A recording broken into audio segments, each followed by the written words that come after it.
La autora Simone de Beauvoir, quien vivió entre 1908 y 1986, fue una de las figuras centrales del pensamiento existencialista y el feminismo del siglo XX.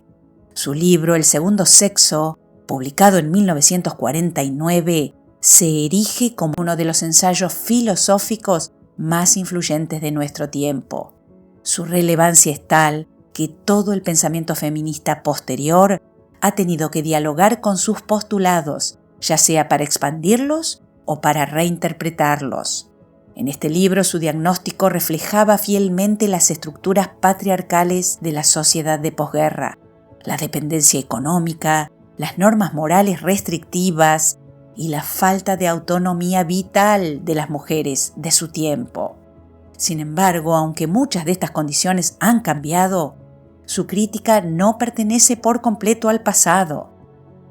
Las formas de dominación y desigualdad que ella denunció persisten a menudo transformadas y más sutiles. En este episodio examinaremos las dos partes fundamentales de esta obra, es decir, la primera parte, los hechos y los mitos, en la que Beauvoir analiza las justificaciones pretendidamente científicas, históricas y culturales de la subordinación femenina, y la segunda parte, denominada la experiencia vivida, en la que la autora explora cómo las mujeres internalizan una identidad que la sociedad les impone. Como sintetiza la célebre frase que atraviesa toda la obra: no se nace mujer, se llega a serlo. Beauvoir inicia su investigación desde una pregunta tan simple como profunda. Si las mujeres son seres humanos plenos, ¿por qué la cultura y la sociedad las han definido históricamente en relación a los hombres y no como individuos autónomos? Beauvoir observa cómo los hombres se han posicionado históricamente como lo universal, definiendo a las mujeres no en sí mismas, sino en función de ellos, como lo otro, lo secundario. Para comprender la magnitud del análisis de Beauvoir, es importante entender el marco filosófico sobre el que ella se apoya, es decir, la filosofía existencialista. Esta perspectiva sostiene que los seres humanos no nacen con una esencia predeterminada, sino que se construyen a sí mismos a través de decisiones y acciones. En el corazón de esta filosofía se encuentran los conceptos de trascendencia e inmanencia. La trascendencia representa la capacidad de todo ser humano de realizarse a través de proyectos libres, de crear, de superarse constantemente. Es la acción de hacerse a uno mismo. La inmanencia, por el contrario, representa el estancamiento, la repetición mecánica, la renuncia a esa libertad creadora. Beauvoir establece una distinción crucial. Cuando esta limitación es elegida libremente, puede considerarse una elección personal. Pero cuando es impuesta desde el exterior, se convierte en opresión. Esta distinción enmarca la pregunta central de la obra. ¿Las mujeres han elegido su situación o les ha sido impuesta? A diferencia de otros grupos históricamente oprimidos, piensa ella, las mujeres carecen de una historia común y una solidaridad que les permita organizarse colectivamente. Es que dispersas entre los hombres, vinculadas por lazos familiares y económicos, se han identificado históricamente más con la clase o la raza de sus esposos que entre ellas. Es entonces a través de esta perspectiva existencialista que Beauvoir procede a examinar sistemáticamente los argumentos que se han utilizado para justificar la subordinación femenina. Por lo tanto, antes de explorar la historia, Beauvoir considera necesario confrontar las justificaciones así denominadas científicas, que han pretendido demostrar que la inferioridad femenina es un hecho natural e inmutable.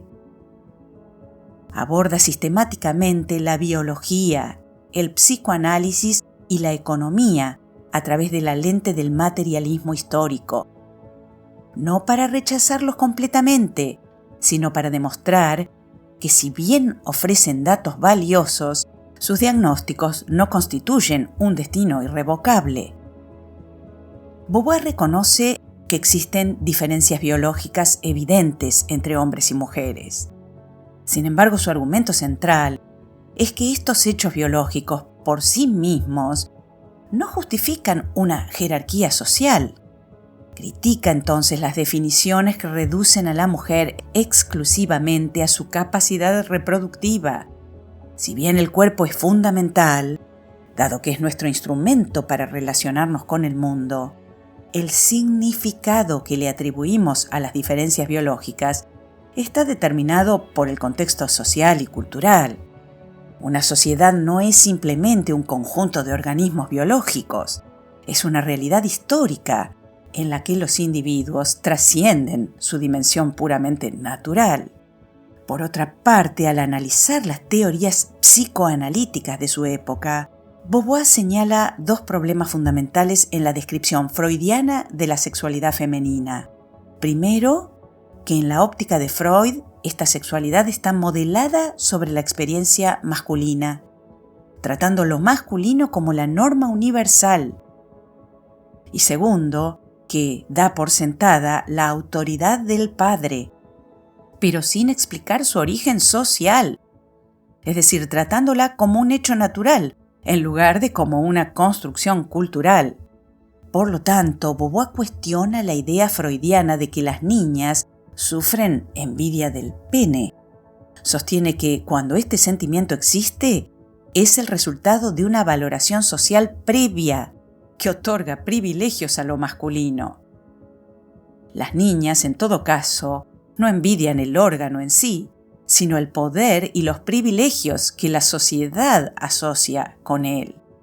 De este modo, Beauvoir sugiere que las mujeres no son seres determinados únicamente por su biología, sino personas en busca de significado y valores dentro de una situación total que trasciende lo meramente sexual. En tercer lugar, Beauvoir reconoce el valor de las teorías de Marx y especialmente de Engels por haber vinculado la opresión femenina a la evolución económica y a la aparición de la propiedad privada. Engels identificó correctamente, según ella, que un punto de inflexión ocurrió cuando el trabajo productivo remunerado adquirió mayor valor social que el trabajo doméstico. Sin embargo, Beauvoir señala que esta explicación económica no da cuenta de por qué surgió inicialmente la pretensión de someter a otros.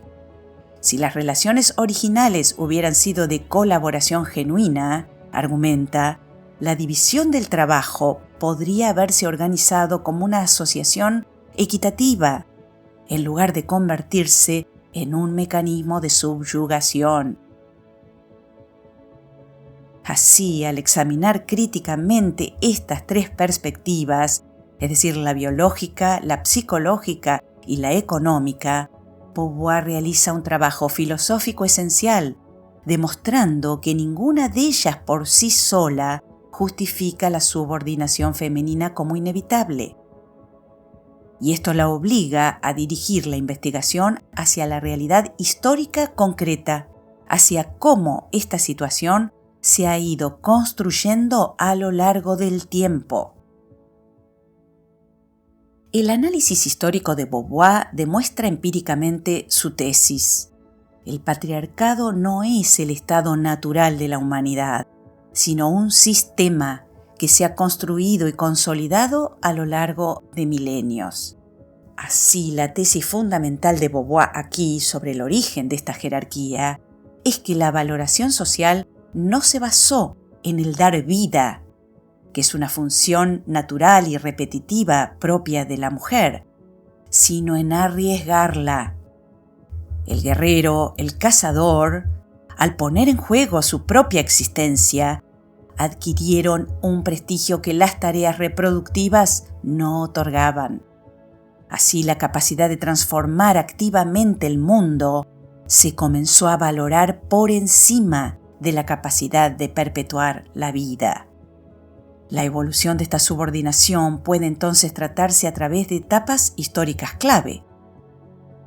De la prehistoria a la antigüedad, con la aparición de la agricultura y la propiedad privada, las mujeres pasaron a formar parte del patrimonio masculino. El patriarcado se consolidó legalmente y en las leyes griegas y romanas, las mujeres vivían en perpetua minoría de edad, siempre bajo la tutela masculina. Durante el cristianismo y la Edad Media, la Iglesia jugó un rol complejo.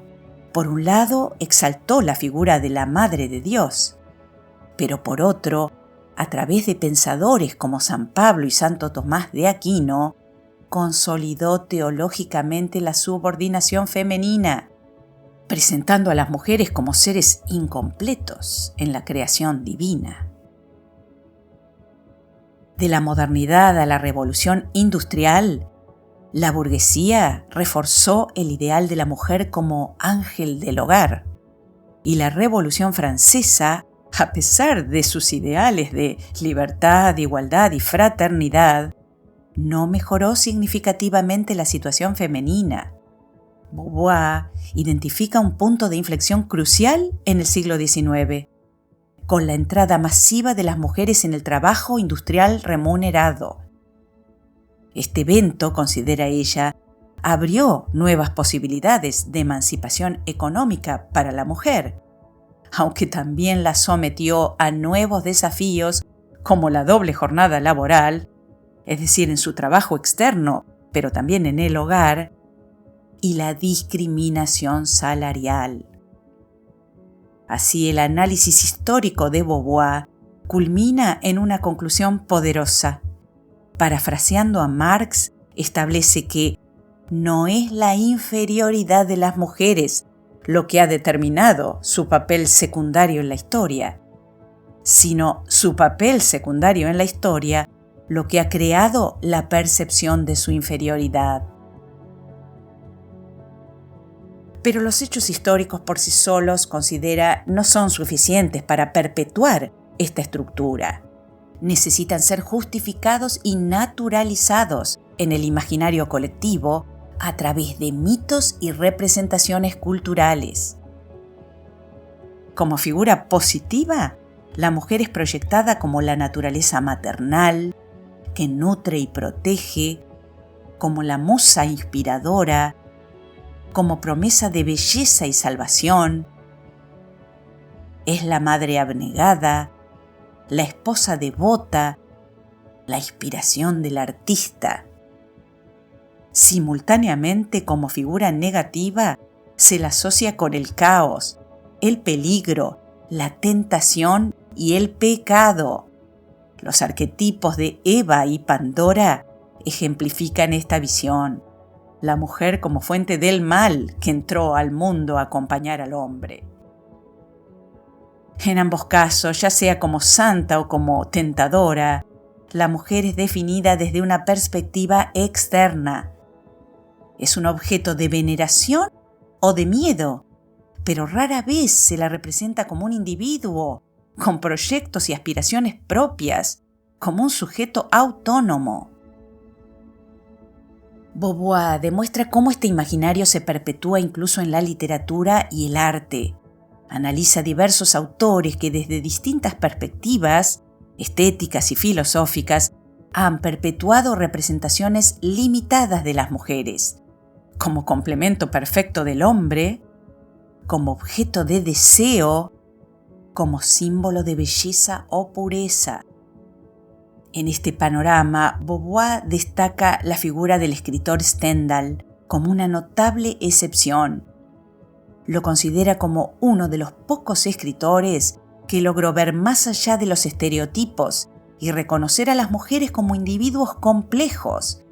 Stendhal no atribuía las limitaciones femeninas a una naturaleza inmutable, sino a la educación restrictiva, y a las circunstancias sociales, tratando a sus personajes femeninos como sujetos con vida interior propia.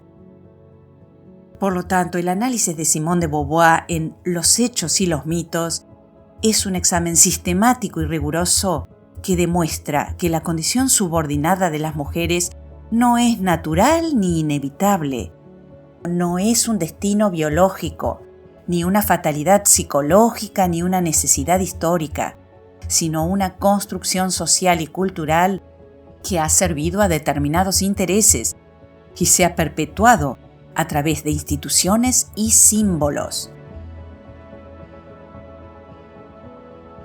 Simone pasa entonces a la segunda parte titulada La experiencia vivida.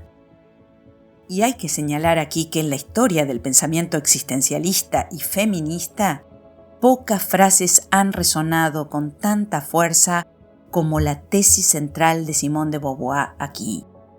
Es decir, no se nace mujer, se llega a serlo. Como vimos, para Beauvoir, la condición humana se define por la tensión entre dos impulsos, el de trascendencia, es decir, el impulso de crear, proyectarse hacia el mundo, darle sentido a su vida a través de la acción, y el de la inmanencia, es decir, el estancamiento en la mera repetición de la vida. Situada todavía en las características más propias de su tiempo, su análisis demuestra cómo las mujeres han sido sistemáticamente canalizadas hacia la inmanencia, mientras que a los hombres, por lo general, se les ha reservado el territorio de la trascendencia. De este modo, ella comienza con la etapa de formación, es decir, del aprendizaje de la feminidad. Desde sus primeros años, las niñas aprenden a percibirse a sí mismas no como sujetos autónomos, sino a través del filtro de expectativas sociales predeterminadas. Desde el nacimiento, señala, la socialización traza caminos diferentes para niños y niñas. A los varones se les anima a la exploración activa, a la independencia y a la conquista del mundo. Sus juegos son aventureros, sus exploraciones audaces, se les enseña a trepar, a experimentar, a dominar su entorno. A través de la actividad física aprenden a percibir su cuerpo como instrumento de acción y transformación. En contraste, al menos lo que ella veía en su tiempo, las niñas frecuentemente reciben mensajes más limitantes. Se las trata como seres delicados que deben ser protegidos. La ropa, los juguetes, las expectativas familiares refuerzan sutilmente esta diferencia. Los vestidos restringen los movimientos, las muñecas las preparan para roles maternales pasivos y se valora especialmente su apariencia y docilidad. Beauvoir identifica aquí un conflicto fundamental, la tensión entre el impulso natural de autonomía que toda persona siente y la presión social para convertirse en un objeto que agrada. Así, mientras los niños pueden desarrollar su autonomía y su capacidad de agradar de forma integrada, las niñas frecuentemente reciben el mensaje de que deben elegir entre ser ellas mismas o ser queridas. Y esta tensión en la infancia sienta ya las bases para que las transformaciones de la pubertad sean vividas no como un desarrollo natural, sino como un verdadero problema. Es que si la infancia establece patrones sutiles, la pubertad los confirma de la forma más intensa. La menstruación no es solo un hecho biológico, sino un evento cargado de significado social. Es el momento en el que muchas jóvenes perciben su cuerpo transformándose de maneras que la cultura les ha enseñado a ver como problemáticas. La experiencia frecuentemente se vive con confusión y vergüenza. La joven percibe que su cuerpo sigue procesos que ella no controla completamente, en una cultura que históricamente ha tratado estos procesos naturales con tabú y secreto. Beauvoir señala que no es el proceso fisiológico en sí lo que genera malestar, sino el contexto cultural que lo rodea. En una sociedad verdaderamente igualitaria, argumenta, estos cambios biológicos serían simplemente la forma particular en que las mujeres acceden a la adultez. Pero en un contexto donde lo masculino se ha establecido como la norma humana universal, los procesos específicamente femeninos han sido frecuentemente tratados como desviaciones o problemas. Beauvoir describe entonces la iniciación sexual como un momento crucial en la construcción de la identidad femenina. En algunos casos, cuando no existe una educación sexual adecuada y se perpetúan dinámicas de poder desiguales, la primera experiencia sexual puede reforzar mensajes de pasividad. El ideal, sugiere Beauvoir, sería que la sexualidad fuera un espacio de expresión mutua y recíproca, en la que ambas personas fueran igualmente sujetos activos de su placer. Cuando las mujeres internalizan que su papel es simplemente complacer al otro sin atender a su propio deseo, se produce una disociación que afecta la autenticidad de la experiencia. Beauvoir dedica aquí un análisis específico a la experiencia lésbica, que considera significativa precisamente porque desafía las categorías tradicionales y el destino heterosexual que la sociedad prescribe como único y natural. Para Beauvoir, la orientación sexual no es un destino biológico ni una anomalía patológica, sino una elección existencial entre otras posibles. Su análisis rechaza las explicaciones reduccionistas que intentaban en su tiempo explicar la homosexualidad como una desviación o enfermedad. En cambio, presenta la experiencia lésbica como una forma legítima de vivir la sexualidad y el afecto. Beauvoir observa que las relaciones entre mujeres pueden permitir una simetría y reciprocidad diferente a las relaciones heterosexuales tradicionales, en las que las dinámicas de poder están tan marcadas por la jerarquía de género. Lo importante entonces para ella no es la orientación en sí, sino la calidad de la relación, si está basada en la libertad mutua o en la dependencia. Una vez formadas bajo estas influencias, las mujeres adultas se encuentran en una situación existencial definida por roles sociales que tradicionalmente las han confinado a la esfera doméstica. Históricamente, el matrimonio y la maternidad no se han presentado para ellas como opciones libres entre múltiples otras, sino como un destino casi único que la sociedad les prescribe. Beauvoir observa así que, atrapadas en una existencia que no las realiza plenamente, muchas mujeres han recurrido a lo que la filosofía existencialista llama estrategias de evasión, es decir, formas psicológicas de transformar una situación limitante en algo tolerable, aunque no genuinamente liberador.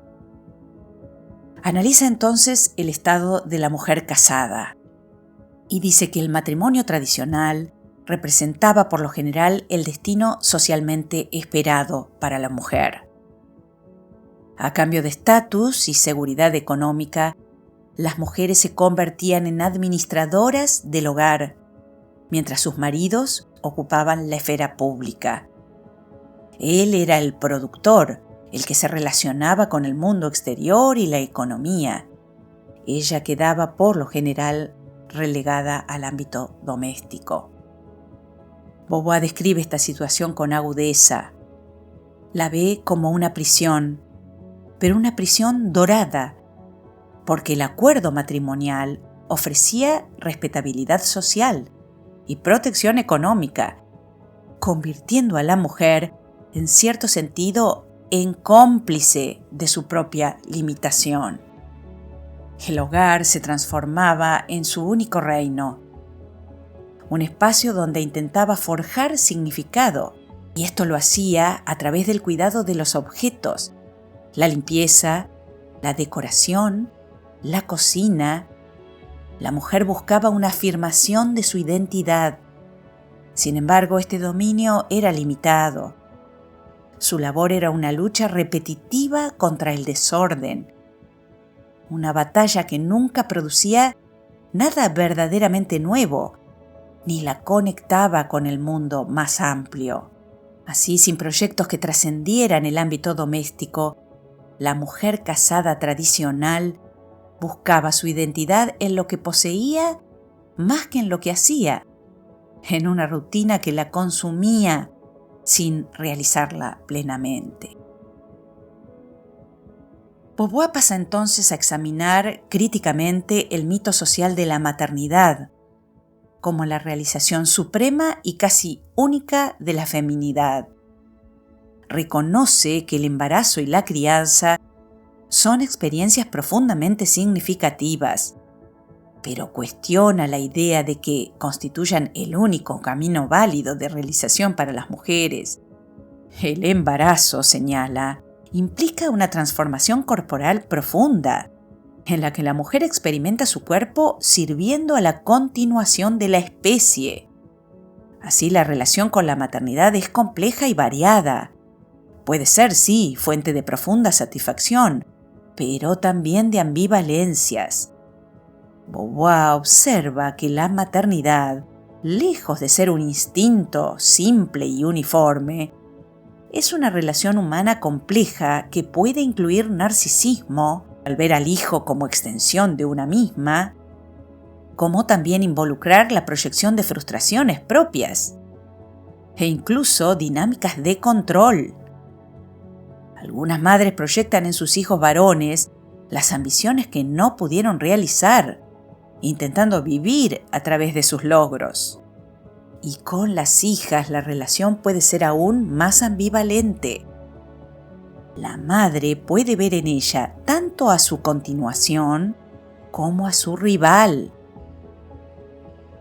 A veces reproduce en ella los mismos patrones limitantes que ella experimentó, perpetuando inconscientemente el ciclo. Por lo que, en lugar de ser automáticamente liberadora, la maternidad sin otros proyectos de realización personal puede convertirse en una trampa emocional. De este modo, la crítica de Beauvoir no es a la maternidad en sí, sino a la idealización que la ha presentado en general como el camino más válido para las mujeres y que oculta sus complejidades reales bajo un velo de sentimentalismo.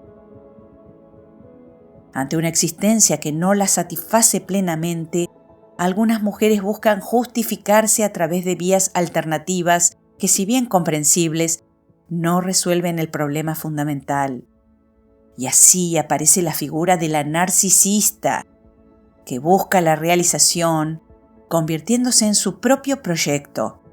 Al no poder realizarse en proyectos externos concretos, señala, hace de su cuerpo y su apariencia un objeto de adoración. Sin embargo, este culto a sí misma depende enteramente de la mirada y aprobación de los demás para existir. Luego considera la figura de la enamorada, que busca la justificación de su existencia a través de la entrega total a un hombre, al que idealiza como su razón de ser. El amor-pasión se presenta así como una entrega absoluta en la que ella espera que él le confiera valor y sentido a su vida. Sin embargo, esta relación está construida sobre una base frágil. Al depositar toda su identidad en otra persona, la mujer se hace vulnerable a la inevitable desilusión, cuando el ser amado demuestra ser humano y falible. Luego, Beauvoir analiza, curiosamente, la figura de la mística, que representa la evasión final. Es decir, cuando las relaciones terrenales resultan insuficientes, algunas mujeres proyectan sus anhelos de amor absoluto y trascendencia en lo divino. La experiencia mística ofrece un éxtasis que permite sentirse justificada en lo absoluto. En el apartado hacia la liberación, puede pasar a hablar ahora de la figura de la mujer independiente como la vanguardia de un nuevo futuro. Se trata de aquella mujer que a través del trabajo remunerado y la autonomía económica intenta afirmarse como un sujeto pleno. Sin embargo, su camino hacia una liberación auténtica, considera, no es simple, sino una travesía llena de desafíos, tanto internos, heredados de su educación, como externos, impuestos por una sociedad que aún no la acepta plenamente como igual. Por un lado está el conflicto con las expectativas tradicionales, que atrapa a muchas mujeres en una tensión dolorosa. Su profesión frecuentemente les exige cualidades como la asertividad y la competitividad, pero al mismo tiempo la sociedad sigue esperando de ellas que sean femeninas, en el sentido tradicional, de afables, complacientes, orientadas a cuidar de otros. Este doble estándar las obliga a navegar constantemente entre expectativas contradictorias. Por otro lado, la carga afectiva persiste incluso con independencia económica. A diferencia de los hombres que históricamente han podido separar su vida profesional de su vida afectiva sin cuestionamientos, las mujeres frecuentemente enfrentan la presión de tenerlo todo, es decir, ser exitosas profesionalmente, mientras mantienen la responsabilidad principal del hogar y las relaciones familiares. El amor no es simplemente un complemento a su existencia, sino que se presenta como un proyecto que compite permanentemente con su carrera. Por otro lado, el complejo de inferioridad interiorizado es quizás el obstáculo más profundo. No es una simple falta de confianza, sino una internalización de mensajes que sugieren que ciertos campos eran territorios naturalmente masculinos. Y como resultado, algunas mujeres abordan sus carreras con una prudencia excesiva que limita sus aspiraciones. La visión final de Beauvoir sobre la liberación, sin embargo, es profundamente optimista. La verdadera emancipación para ella no consiste en que las mujeres nieguen su feminidad para imitar a los hombres, ni en una simple igualdad que signifique uniformidad. Se trata de algo mucho más profundo: la abolición de las dinámicas de dominación que han definido históricamente las relaciones entre los sexos. Así, la solución para ella reside en el reconocimiento mutuo como seres humanos libres e iguales. La liberación de las mujeres es inseparable de una transformación más amplia de las relaciones humanas, que también debería beneficiar a los hombres. La verdadera meta, entonces, es para ella una relación en la que dos libertades se reconocen y se respetan mutuamente. La independencia económica es el primer paso indispensable, pero la verdadera liberación es la transformación cultural y existencial que concierne a toda la sociedad. Así, la relevancia del trabajo de Beauvoir continúa siendo extraordinaria. Es una profunda reflexión sobre la libertad humana y las relaciones de reciprocidad.